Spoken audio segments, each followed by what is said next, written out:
Meus amigos, o que dizer das eleições fechadas às urnas? Claramente viu-se a derrota do PT e o eleitorado foi impiedoso no seu julgamento.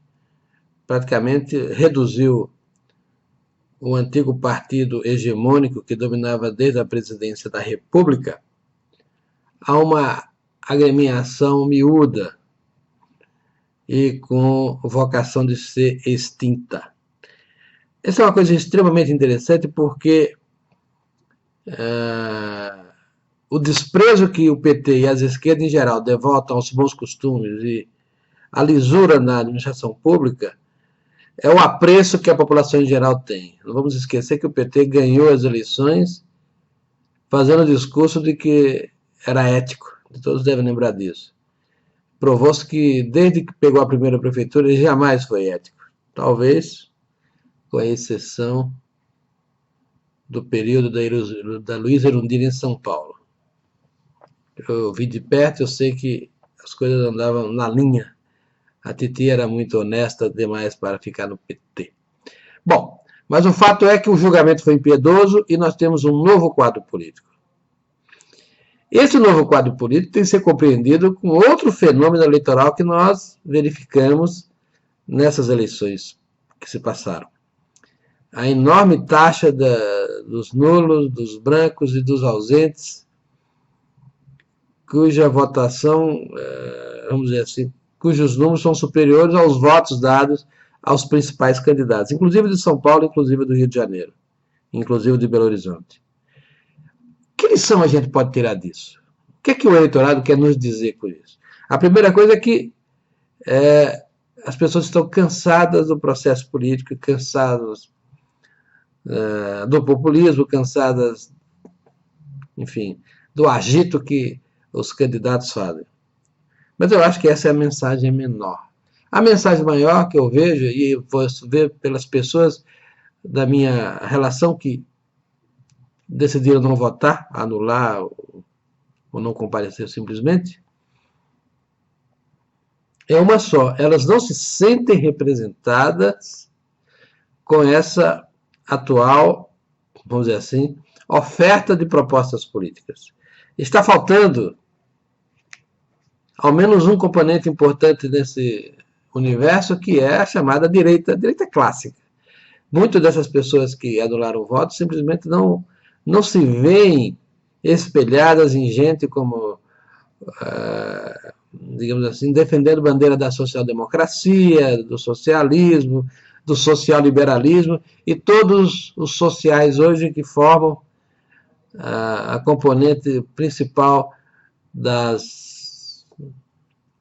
digamos assim, dos programas das agremiações. Então, isso é um fato muito importante. O Brasil é um ser de perna só tem a perna esquerda, não tem a perna direita. E eu acho que é nesse contexto que nós devemos compreender a mensagem das urnas.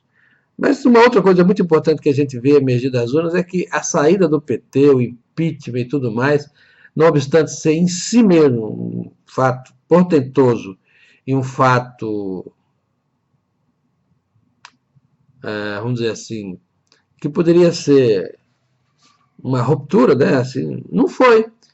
O país está dentro da normalidade, voltou-se dentro da normalidade, as pessoas que ocupam cargos políticos estão saindo, as que foram eleitas estão entrando, tudo na mais perfeita ordem, no mais perfeito funcionamento das instituições. Ninguém chorou pelo ocaso do PT, ninguém lamentou. Até porque as pessoas, quando ficaram sabendo da extensão, das falcatruas, da falta de compromisso, da sem-vergonheira assumida por essa gente, da quadrilha que é a palavra técnica que poderia melhor usar para expressar o que era o PT no poder, a gente vê que é bom isso. É bom ver essa normalidade, é bom ver o sol nascer, é bom ver. Eu estou de blusa aqui, mas o verão está chegando.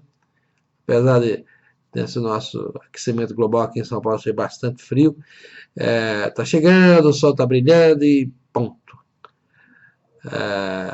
O Brasil deu as costas para essa gentalha que nos roubou, que nos atrapalhou, que nos estropiou, mas o país é maior que todos eles. Nós vamos continuar seguindo em frente, nós que somos o Brasil. Meus amigos, eu fico muito feliz de dizer que a fortaleza institucional do Brasil, não obstantemente tudo, prevaleceu. A justiça prevaleceu, as urnas prevaleceram, a vontade geral prevaleceu. Isso é bom, isso é bom. Basta olhar o que está acontecendo na vizinha Venezuela. O temor meu e o temor de muita gente que olhar é que a gente caísse naquele redemoinho, aquela coisa demoníaca que está lá. Ninguém assume liderança de dar um basta ao descaso e à desordem. No Brasil a gente se antecipou e deu um basta. Isso é bom, isso é ótimo. Salvou o país do caos, salvou o país da miséria, salvou o país de um momento que a gente poderia, como agora, né? A Venezuela entrou nesse circuito sem fim e não tem como sair. Não há uma força política que chegue lá e prevaleça e imponha a ordem. Nós tivemos isso. E aqui nós tivemos essa beleza de momento em que uniu o país, uniu a elite no primeiro momento, no momento do impeachment, a elite inteirinha junta, com maioria qualificada nas duas casas do parlamento, expulsou o PT. E na sequência nós tivemos as eleições municipais, em que o eleitorado massivamente expulsou o PT dos cargos eletivos. Isso é uma beleza muito grande. E nos livrou de ser uma Venezuela. Não devemos perder esse contexto, porque é uma grande vitória nacional isso. Em todo mundo, em toda situação em que um país delinquente como o PT assume e não entrega o poder, uma situação dessa pode acontecer. A Venezuela está aí porque nós olhemos todos os dias. Meus amigos, havemos de comemorar ter sido assim. Melhor assim. Agora, os petistas terão que prestar contas à justiça, ao seu Sérgio Moro, ao STF, sei lá, os instantes que eles estiverem. E provavelmente a maior parte dos indiciados e dos acusados, dos tornados réus, vão virar prisioneiros. Muito melhor assim.